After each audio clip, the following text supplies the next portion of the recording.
Well, welcome to Connect Europe by CreatorIQ. I hope everyone's having a great time so far. Uh, it's I'm just listening and talking to everyone has been a phenomenal experience so far, and hearing about all the exciting things that everyone is working on, trying to grow, etc. has been fantastic, and it's really great to see so many very familiar faces and also so many new faces as well, all having kind of common goals, common outcomes, etc. So really looking forward to talking more about that. Just as intro, my name is Bhavin Desai. I'm the Chief Product Officer here at CreatorIQ. And with me today is Nate Harris, our VP of Innovation. Um, for myself, it's really good to be back here. I was born in India, but I was raised in the UK. So I grew up in Stockton-on-Tees, if anyone's familiar with that place, up north. Yeah, there you go. And went to uni in Manchester. So it's really great to be back here at a stage like this as well. So today we're really here to talk about how some of the work that we're doing around AI and machine learning is transforming how we think about creator marketing. How are the fundamentals and pillars of our platform actually changing and evolving as we work towards these goals? Um, as a quick reminder, we do have a product lab outside as well that is where you can go and showcase and see some of the new capabilities like the new Snap integration, etc., but also some of the things that we're going to be talking about today as well. All right.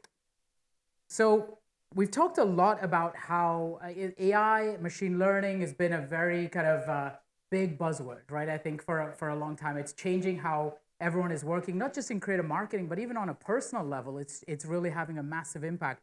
Personally, for example, I actually used ChatGPT to create a packing itinerary for me, right? To just tell me what to pack. Really made my life a lot easier. But as we think about how it's working in the world of creative marketing, there are some fundamentals that will always be true.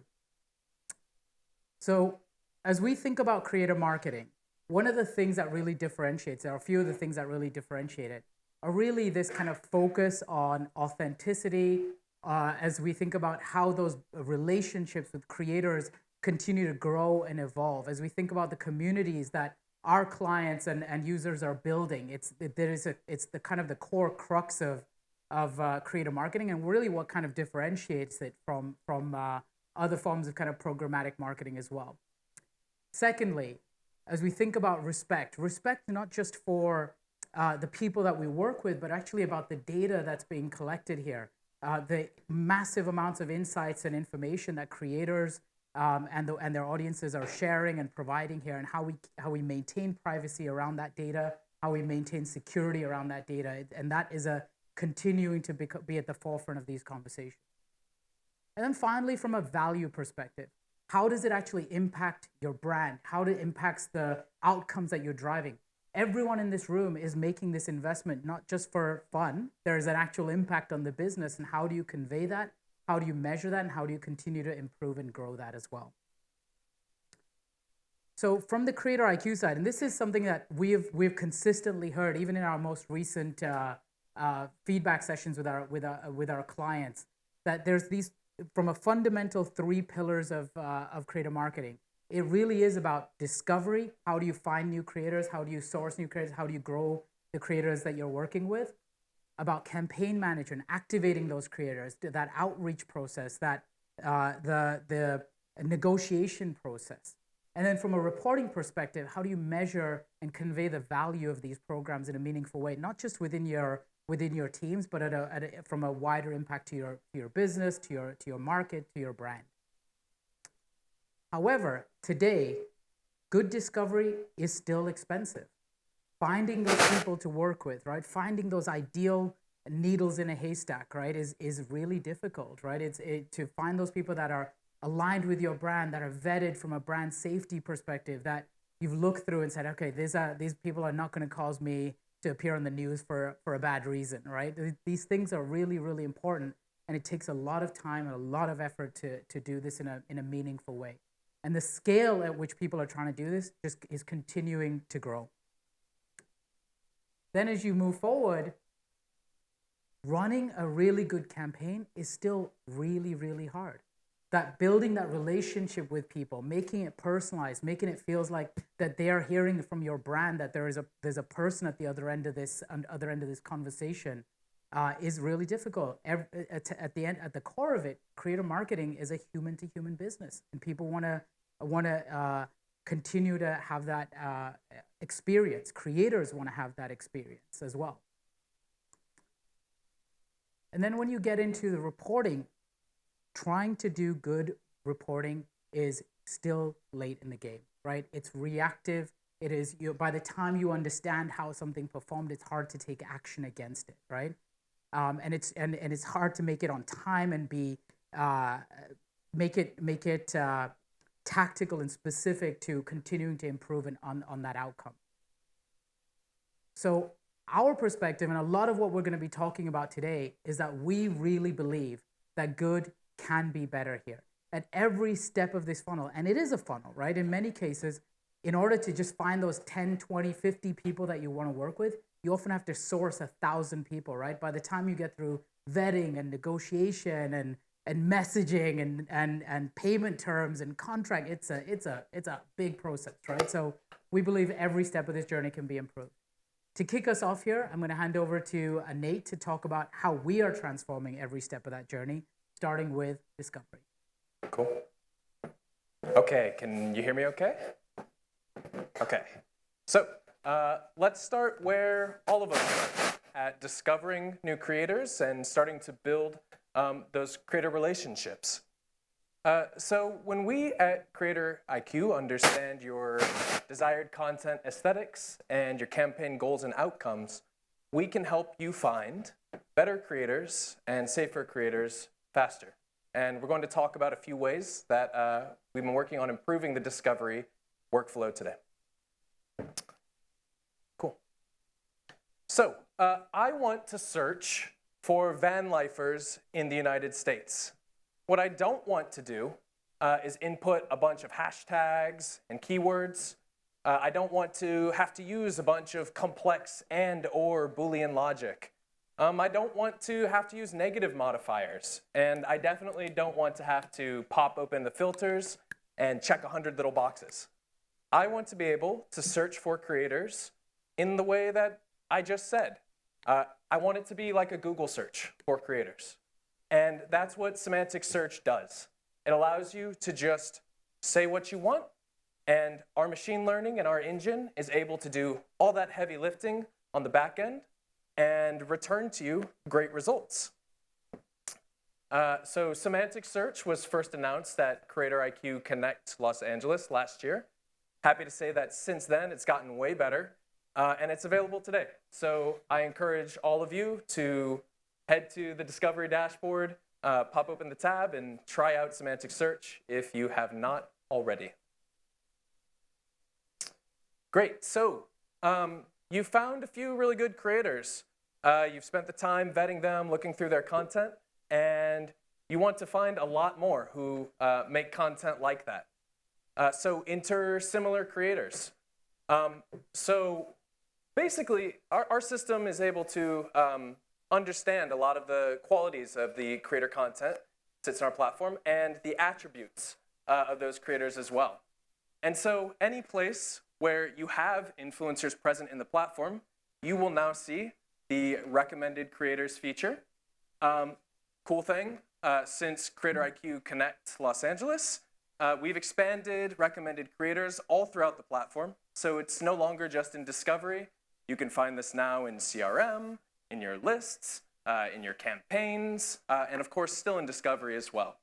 So again, this is live today.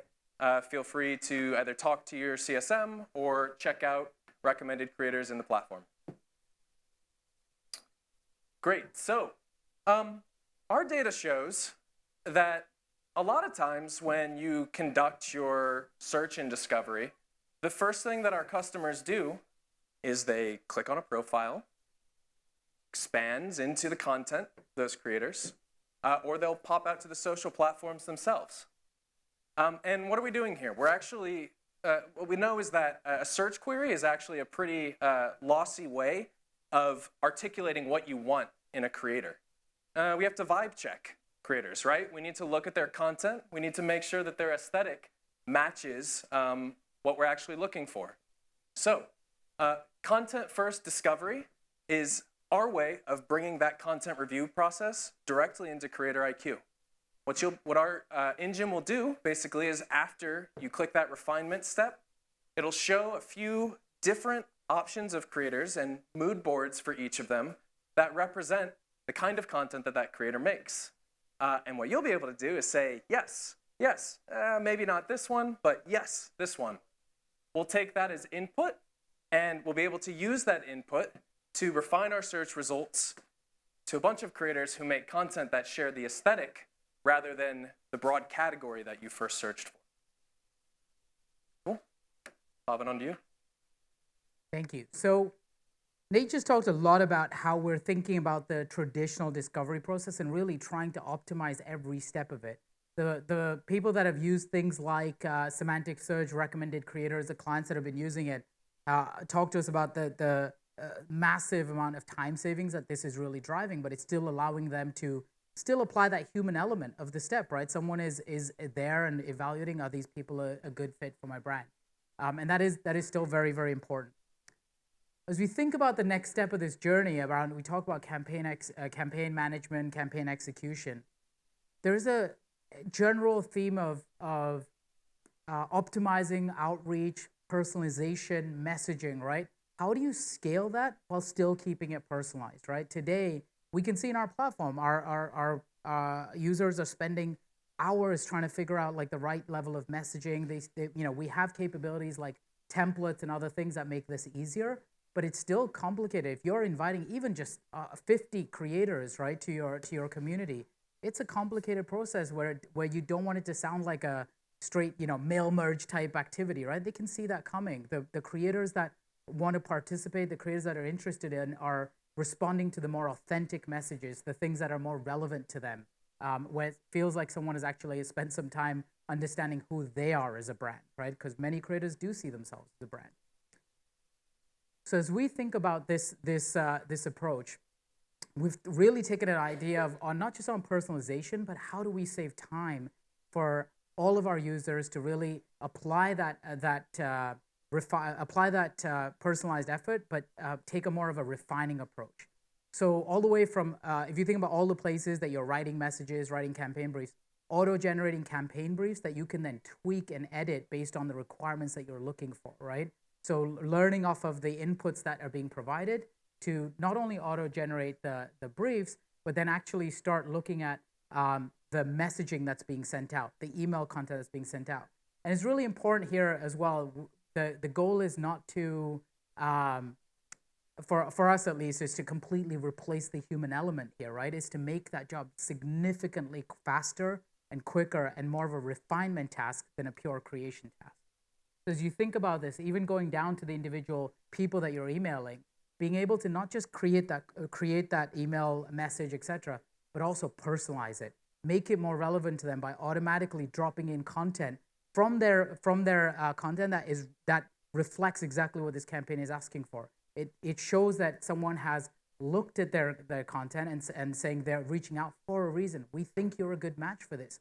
We love the content that you're creating. We've actually looked at the content that you've created and seen that it's a good fit for this, right? So there's an element of personalization that comes in and makes this a lot easier.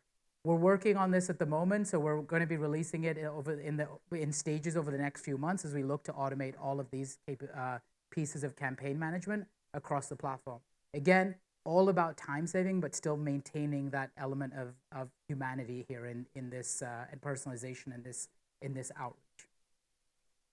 I can't see my time, by the way, on the screen, so just as a heads up, there's nothing displayed, so it's hard to keep track. Hopefully we're on time. So you'll see more and more of this throughout the campaign management process here as we're looking to, again, optimize and refine and automate a lot of these steps that our users currently do in terms of activating and creator outreach and recruitment as well. So let's talk about reporting next. Over to you, Nate. Cool. So of course, all of us use our reporting and campaign outcomes to improve our influencer marketing strategy. But like Bhavin talked about at the beginning of this, reporting is latent. It's late. And so it really raises the question, because CreatorIQ sits on the same kind of insights that we're all using to improve our influencer marketing strategy. What are we doing to create a closed loop and start to bring some of those reporting insights into predictive outcomes? So, like Bhavin mentioned, we have robust campaign briefs. Within those campaign briefs, we have things like your intended content aesthetics, your target campaign outcomes. We have things like even the hard attributes, right? Like post requirements and due dates. And then we also sit on all of these great performance insights, right? So how did posts perform? Did my campaign drive the outcomes that I was hoping it would? If we can see campaign outcomes, then we can see who created those outcomes. If we can see the creators who created those positive outcomes, then we can find similarities among those creators. If we can know the things that are likely to cause a creator to perform positively in a campaign, then we can recommend creators who are likely to perform positively in that campaign. So by using all of the different sources of information that we have, we are expanding our recommended creator set to not only be tied to content similarity, right, finding creators who make things that are similar, but to go a little bit deeper and to find creators who are likely to perform in the scope of a particular campaign.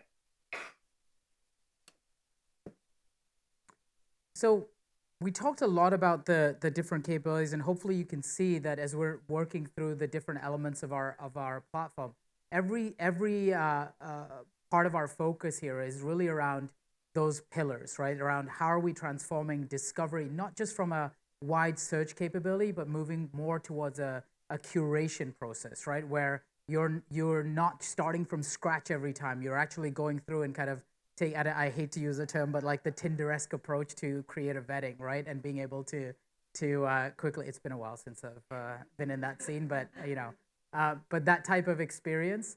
And then when it comes to the personalization effort, the outreach effort, we're really trying to optimize that journey to make sure that the time and the effort that's going into all of these pieces is dramatically reduced, but isn't taking away from that personalized outreach, that focus on building those relationships with creators.